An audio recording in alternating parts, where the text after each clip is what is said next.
Of all the movie's great horror stories, three themes, each deriving from a literary classic, have led the field. Frankenstein, Dr. Jekyll and Mr. Hyde, and Dracula. Frankenstein was first made by Thomas Edison in 1910. Dr. Jekyll and Mr. Hyde had no less than 7 silent versions. But Dracula, with its subtle mixtures of physical and suggested horrors, presented more of a challenge. It wasn't until 1922 that the great German director FW Murnau, who had already made a Dr. Jekyll and Mr. Hyde with Bela Lugosi and Conrad Veidt, created this forerunner of all supernatural and vampire thrillers. The story of Dracula on The History of the Motion Picture.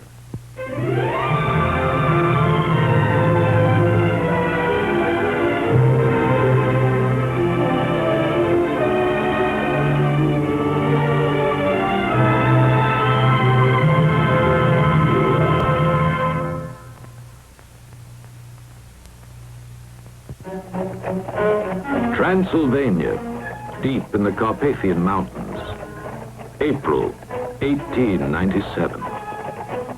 To this country of medieval superstition has come Jonathan Harker, real estate agent from Bremen.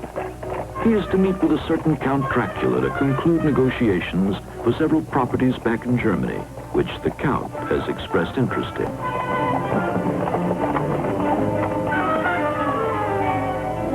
Toward evening, Harker stops at an inn for dinner and directions. There, the name Count Dracula draws a startling reaction. The innkeeper urges Harker to stay over until morning. It is both foolish and dangerous to venture into our countryside at night.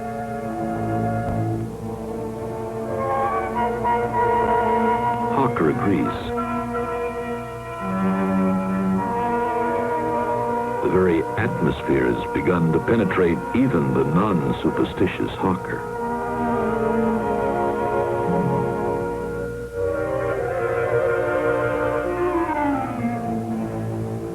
Possibly he'll read himself to sleep. The Book of the Vampires, the Nosferatu, the undead, preys on the living whose blood he must have for his own sustenance. He is powerless by day and must return before dawn to his grave, or a coffin containing earth from his native land.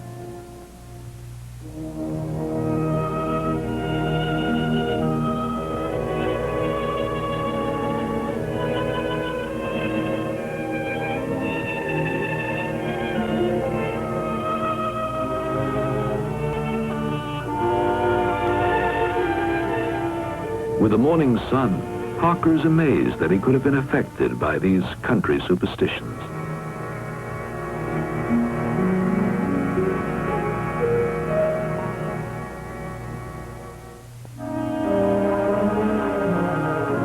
He decides to complete his business with Count Dracula as soon as possible and return to his wife in Bremen, and arranges to proceed immediately by coach to Castle Dracula.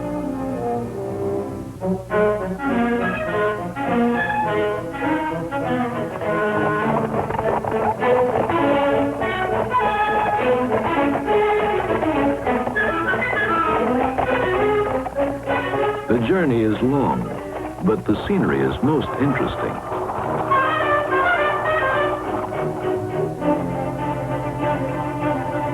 Then, as the sun goes down, the coach comes to a halt. Castle Dracula, this is as close as we dare come.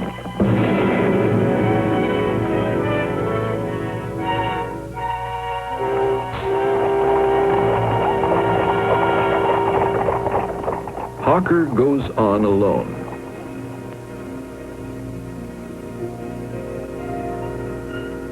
To suggest the supernatural, Director Murnau deliberately produced this uneven, speeded-up effect.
Count Dracula?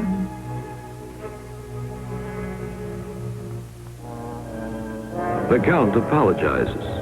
His servants have all gone to bed. He offers Harker supper and says he will look over the deeds and properties while his guest eats.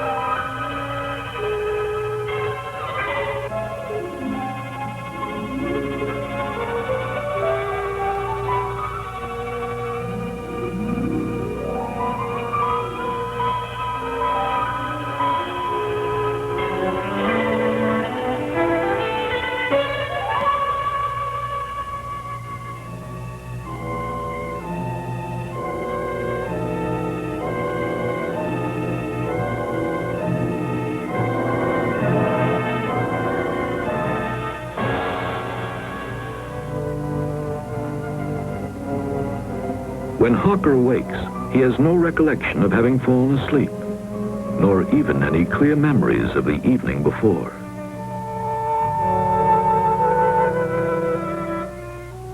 There is food prepared for him, but his host has vanished. He looks everywhere within the castle walls, but there is no one around. The castle is deserted.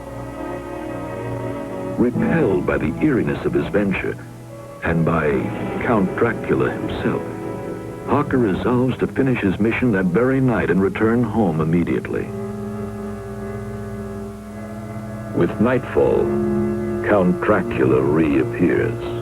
He is ready to complete the business arrangements.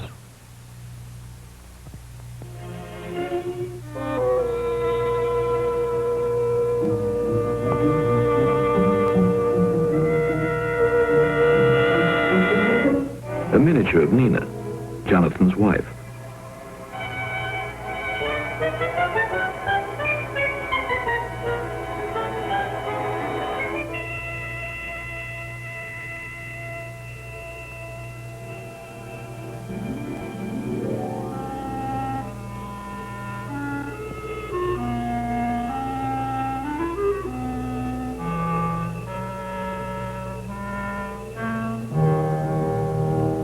The deeds are signed, and Harker rests easier, for he can now leave in the morning.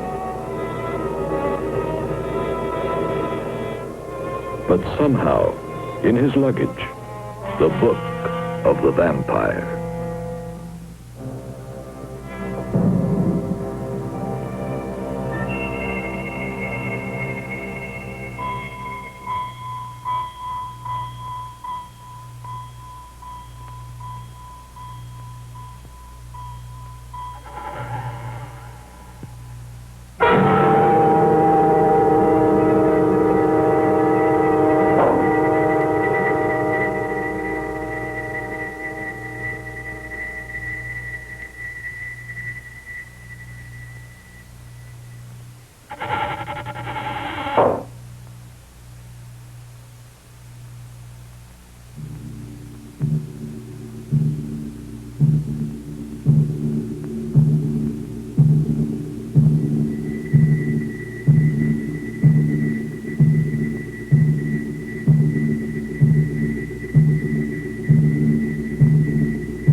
Next morning, Jonathan Harker no longer doubts the existence of vampires, but he must have final proof. the burial crypt of the Draculas.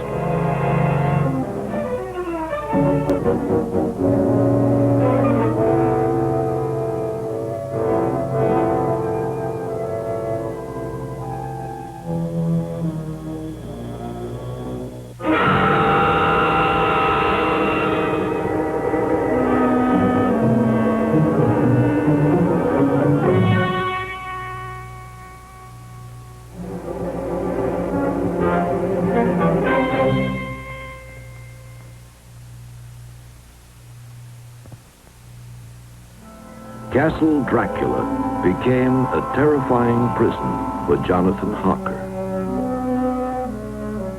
One evening at dusk, several weeks later, a weakened and dispirited Harker is aroused by an unusual bustling. He looks down into the courtyard. The Count is loading coffins.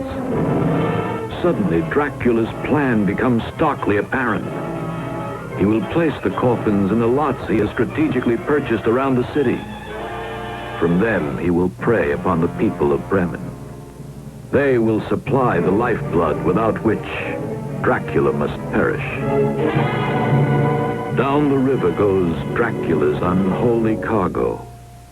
It is heading for the sea and the unsuspecting city.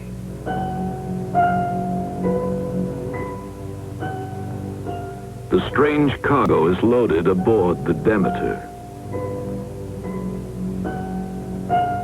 The captain is astonished, unable to understand a shipment of simple boxes of dirt. But he accepts it.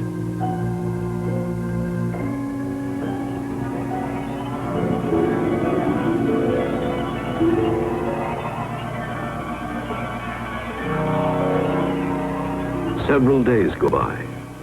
Aboard the Demeter, a sailor is stricken with a mysterious malady.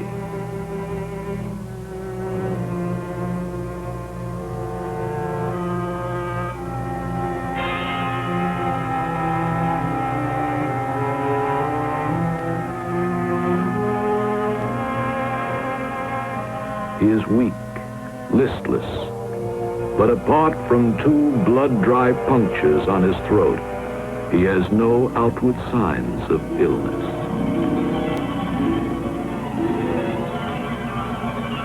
More days pass by. One by one, relentlessly, the same strange malady strikes the crew. The captain and his mate are powerless.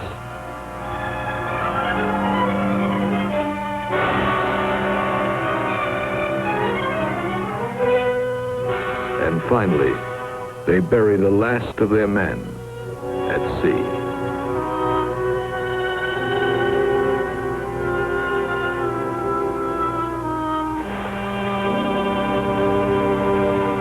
Then the mate makes a decision. Whatever it is that has made this a voyage of death must have come from the cargo, those simple boxes of earth.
Harker, meanwhile, makes one last desperate attempt to escape.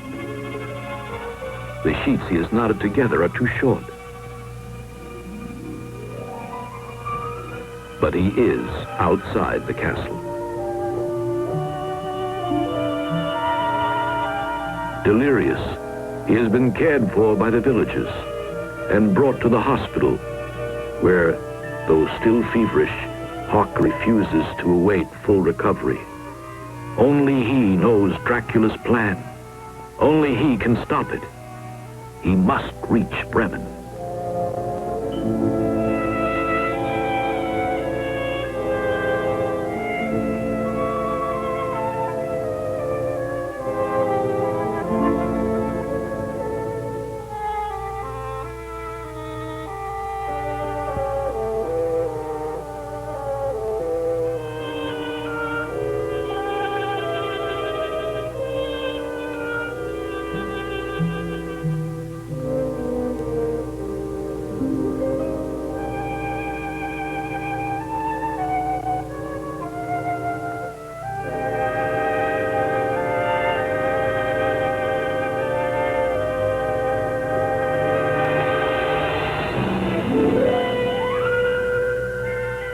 Harker at last returns home, still not knowing where or how Dracula will invade the city.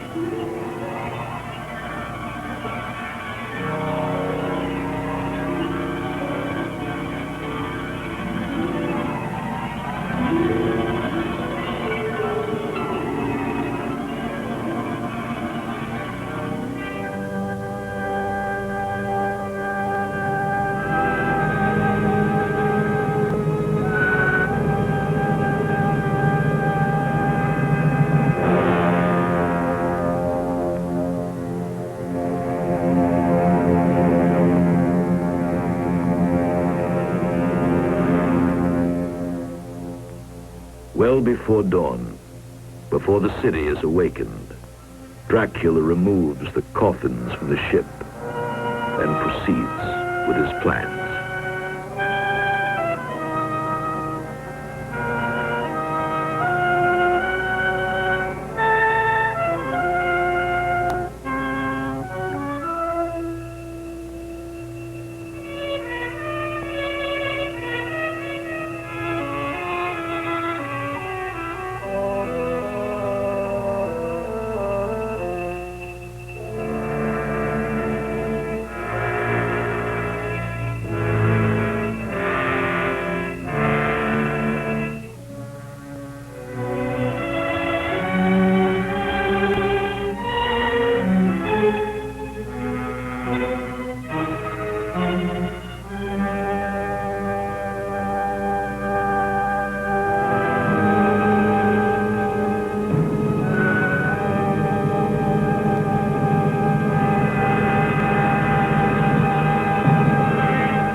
Within days, Bremen is transformed into a city of sorrow and death. Dracula has declared war on the living.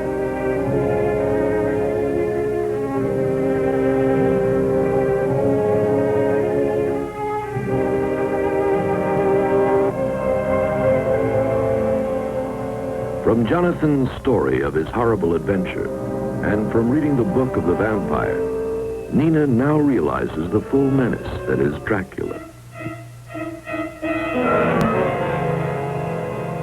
Only a woman can break his frightful spell.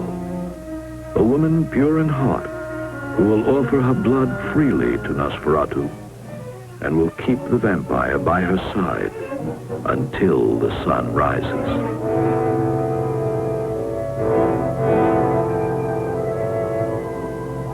Only she can save the city of death, the terrified city. The endless procession of death.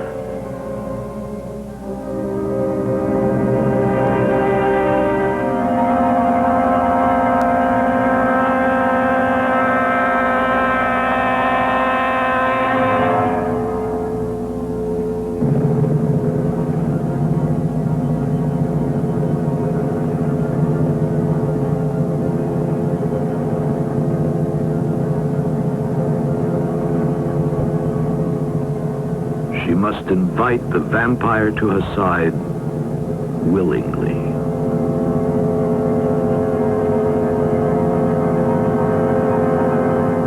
Of her own free will.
It was as if a heavy shadow had been lifted from the land.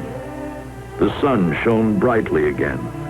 The air was cleansed, and the country was at peace once more.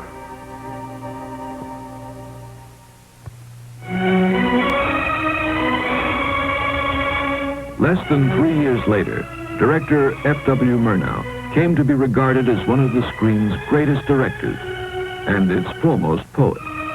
He capped his career in Germany with Faust and came to Hollywood to make the beautiful and brilliant Sunrise. His great pictorial flair, so evident in that film, was responsible for his being assigned, together with documentary pioneer Robert Flaherty, to a South Sea story, Taboo.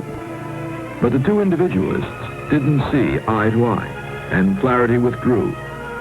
Instead of a picturesque and romantic story, Taboo became a tragic and almost macabre film. At times, almost a throwback to the horror film we have just seen.